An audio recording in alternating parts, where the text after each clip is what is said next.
Chapter 4. Hired Out. In the summer of 1826, Harriet was 6 years old and by plantation standards, big enough to work. She carried water to the field hands and listened to their rhythmical singing, watched how the movement of their hands, their bodies, was paced to the rhythm of the song. She was old enough to have a sense of family. She enjoyed being with her father and her mother, her brothers and sisters. There were 10 children now, either living in the cabin, because they worked on the master's plantation, or else living so near that they could visit Ben and old Rit. That year, in the fall, a woman drove up to the big house in a wagon. She went inside and stayed for quite a while. Almost as soon as she arrived, word of what she wanted was relaying through the quarter. This woman had come to see the master. She wanted to hire one of the master's slaves, preferably a girl, and young, because she couldn't pay very much. The woman said that any of the little ones running around the cabins would do. The house slave who brought this whispered news to the quarter said that the woman wasn't quality. She was barely a cut above the poor white folks when compared to the master. She was a weaver and the wife of a man named James Cook, a man who hunted and trapped for a living. Before 6-year-old Harriet knew what was happening, she was seated in the wagon beside the strange white woman who was now her mistress. She had been hired out by the master, Edward Brodus. Mrs. James Cook was going to pay him a small sum a month for the services of Harriet. Harriet sat in the wagon, frightened, listening to the clop-clop of the horses' feet. They kept going farther and farther away from the quarter on the plantation where she had been born and brought up. They went through the woods along an old road called a rolling road, though she did not know it. These roads were made in the days when tobacco was the chief crop on the eastern shore, and hogsheads of tobacco were rolled down to the wharves and the boat landings, and the road thus made still bear the name Rolling Road. When the wagon finally stopped near a house, Harriet was disappointed in it. It was not like the big house. It was built of logs, just like the cabins in the quarter. But at least it was near a river, though she never knew the name of the river. Once she got inside, she found it had more than one room, and it had an upstairs.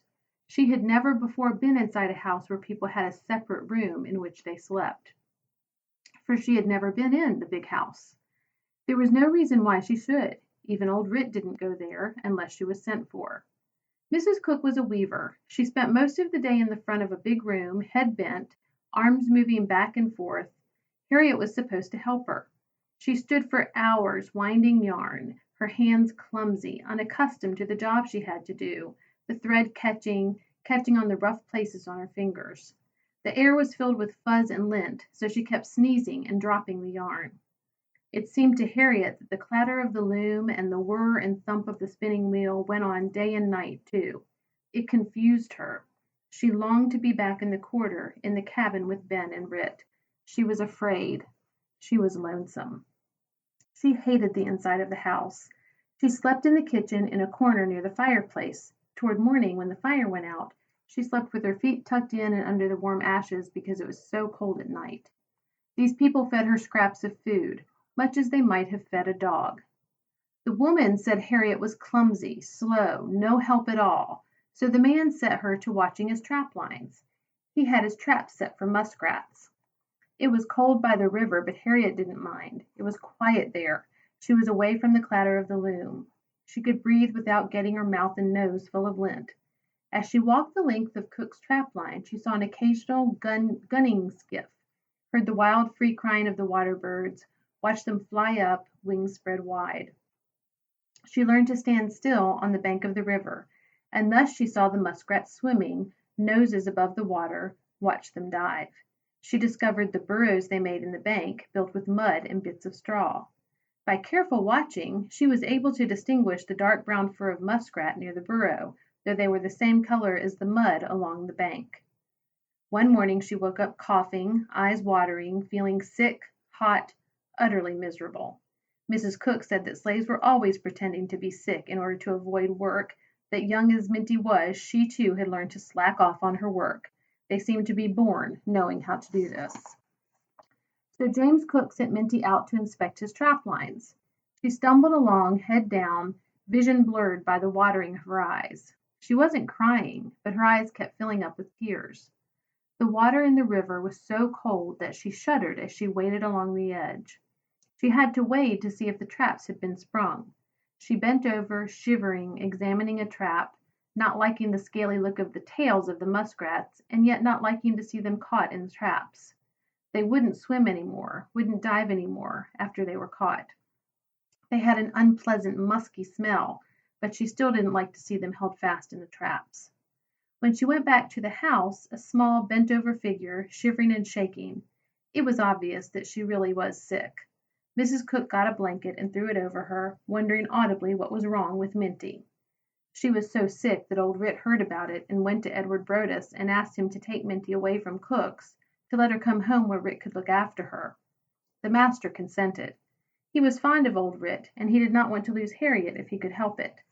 Sometimes there in the quarter, when they nursed themselves, they got well. They all seemed to have an inexplicable knowledge of the curative power of the roots and herbs that grew in the woods and the meadows. Rit nursed Harriet back to health.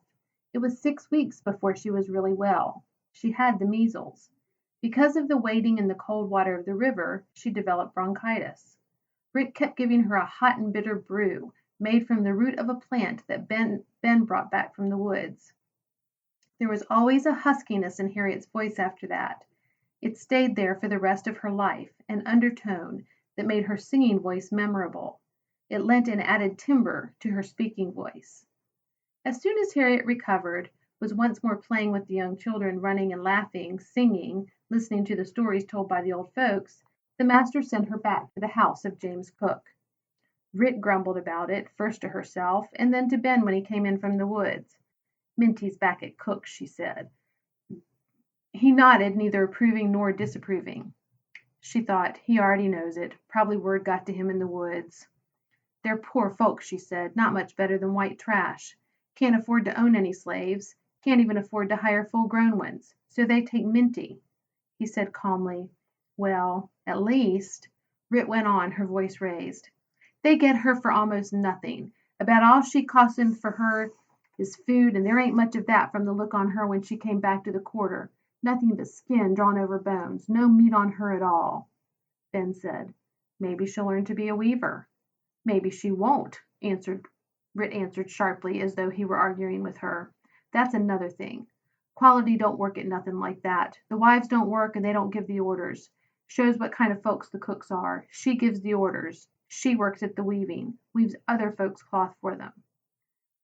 Then she stopped talking and sighed, thinking, of course, if Minty did learn to weave, it would be good. She'd never know the bite of the overseer's whip, never know what it felt like to hold a hoe in rough, work-hardened hands, never give off the choking stink of the field hands. She said hopefully, maybe she'll learn to be a weaver. Ben nodded. Perhaps, he said cautiously, if not a weaver, something else. She's smarter than all the rest put together. When Minto, or Minty, whose Christian name was Harriet, went back to the Cooks, she soon learned that she was to stay indoors and learn to weave. She was not to walk Cook's trap lines anymore.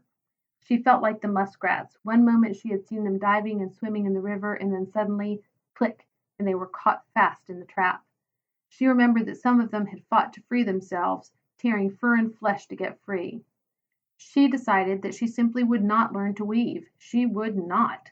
She hated being inside the house with the loom and the spinning wheel and the endless hanks of yarn. There was always lint in the air. She was always cold. She didn't get enough to eat. She wanted to go home where she could be outdoors. The woman that she called her mistress was always cross. She kept telling her that she was stupid, stupid, stupid.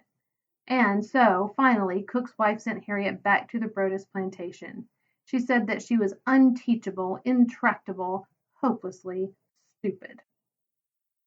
Early in the 19th century, the dream of freedom had begun spreading through the slave cabins on all the plantations.